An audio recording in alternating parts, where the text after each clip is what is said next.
tristeza que eu senti, ninguém pode imaginar quantas vezes já chorei.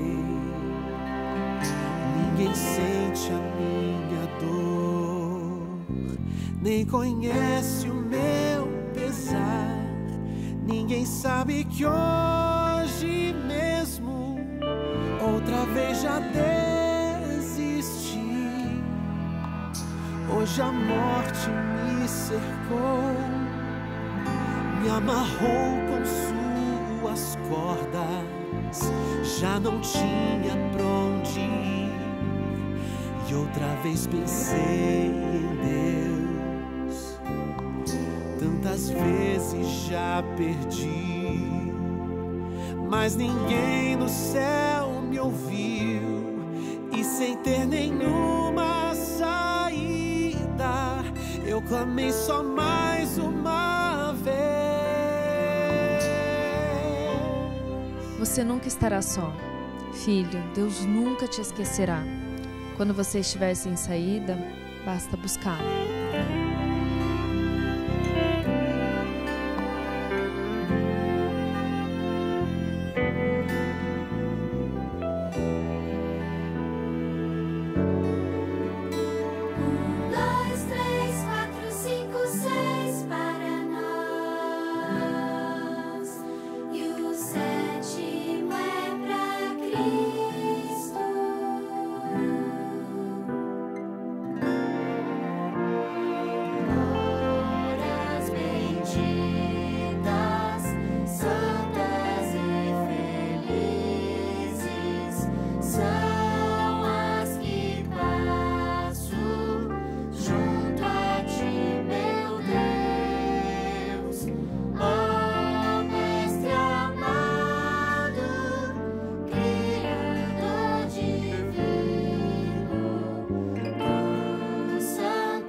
Deus então me descreveu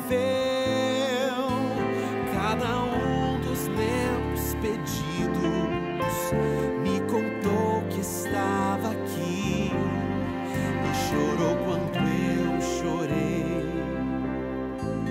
Se você já desistiu, não consegue acreditar, não se esqueça que um dia eu clamei só mais uma vez e Deus ouviu o meu clamor, me ouviu lá do seu templo e a terra se abalou. Deus voou nas asas do vento, enviou um querubim. Quando estava desistindo, Deus abriu o céu pra mim. Deus abriu o céu pra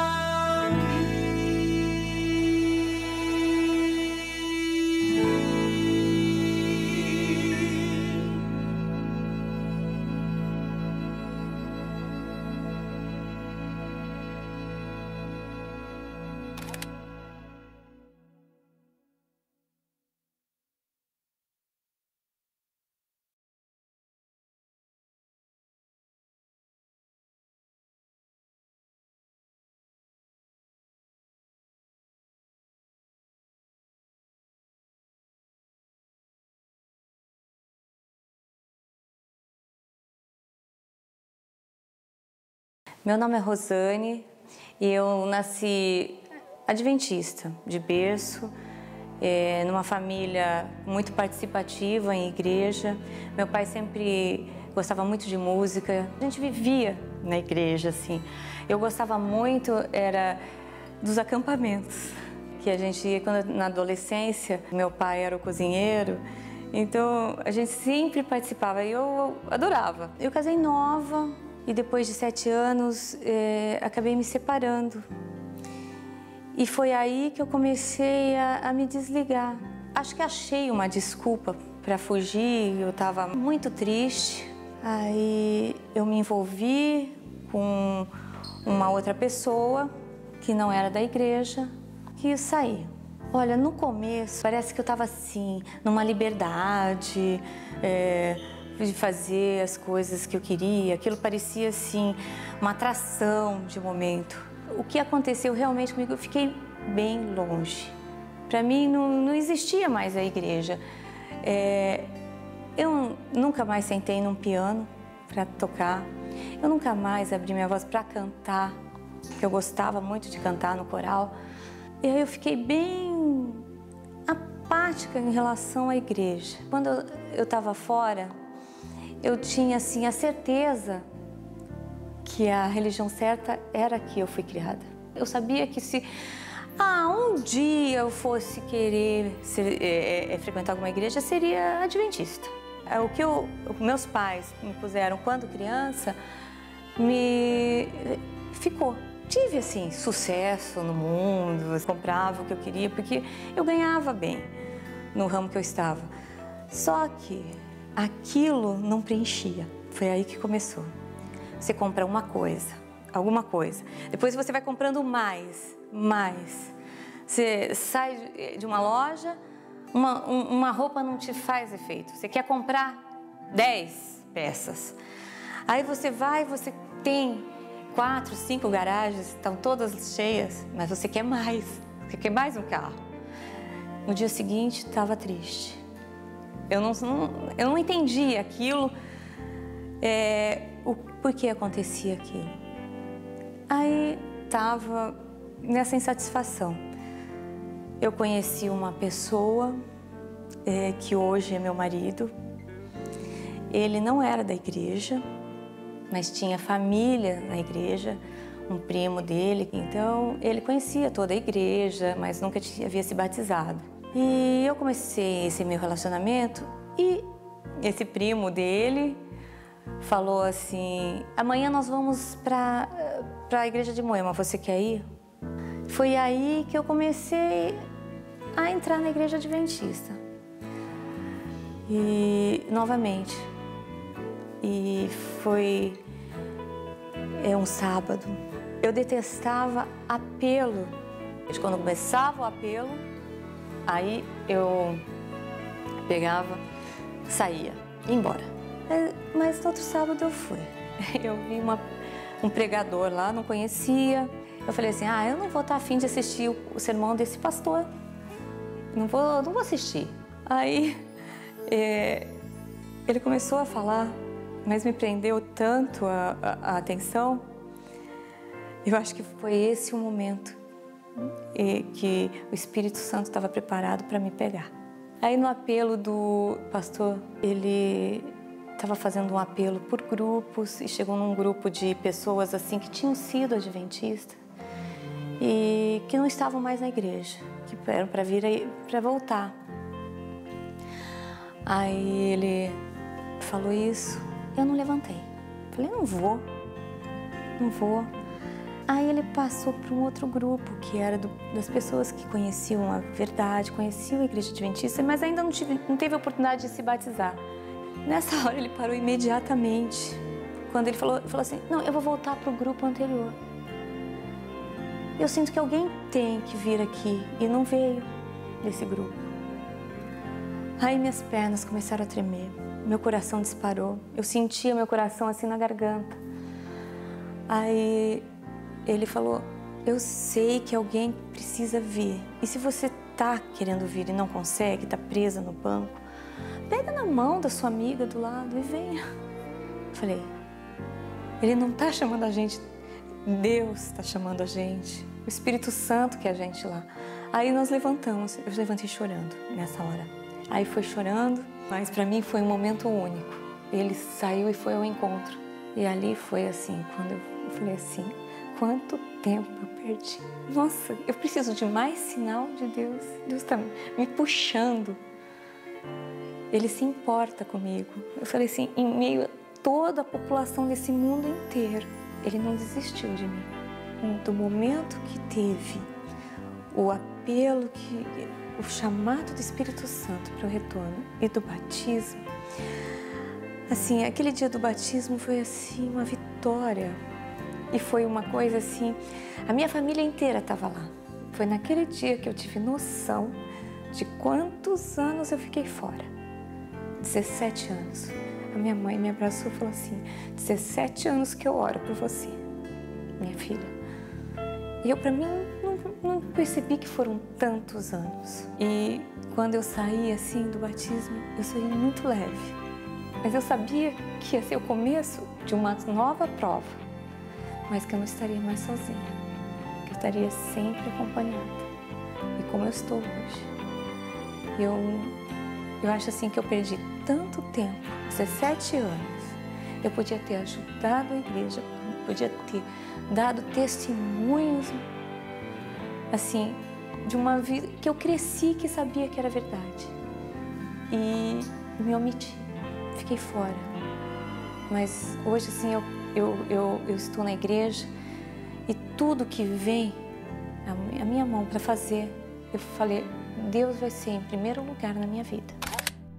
O meu batismo representa aquele nascimento verdadeiro. Eu já conhecia, mas foi assim ver a importância de como Cristo me resgatou.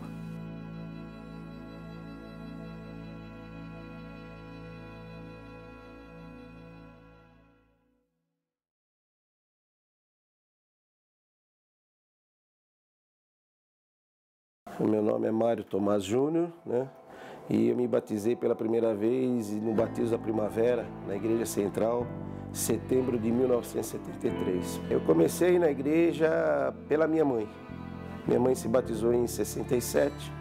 Dessa parte da minha vida, de 67 até 80, 81, eu praticamente vivia na igreja.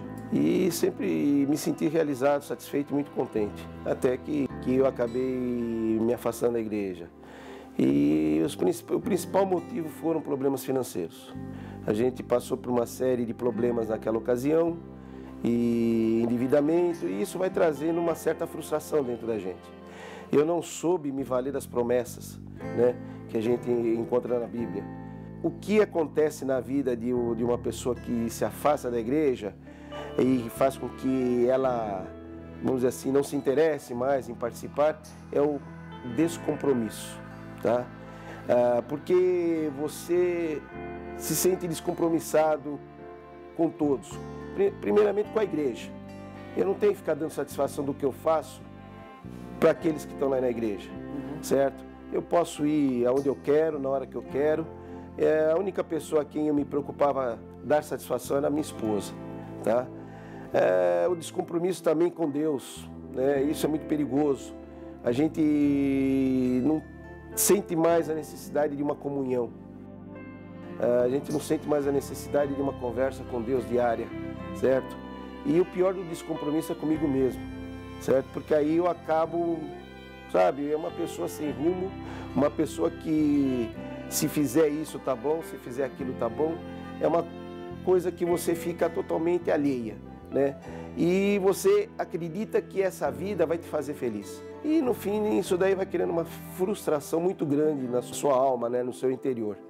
Apesar de eu estar afastado da igreja, eu ia muito com a Beth assistir as programações. E na hora que eu entrava na igreja, eu começava a relembrar do meu tempo em que eu era atuante, participante na igreja. E voltava aquela vontade de eu fazer alguma coisa lá dentro. Aconteceu 1, 2, 3, 4, 5 vezes. E quando eu falo 5 vezes, foram 20 anos, mais ou menos, dentro dessa vida. Que eu acabei, nesse período, trabalhando muito no sábado. E quando eu me levantava para ir trabalhar no sábado, eu me lembrava de quando eu me levantava para ir para a igreja. E isso daí eu sempre lembrava muito, falava, poxa, ó, de vez eu estou indo para a igreja, eu estou indo trabalhar.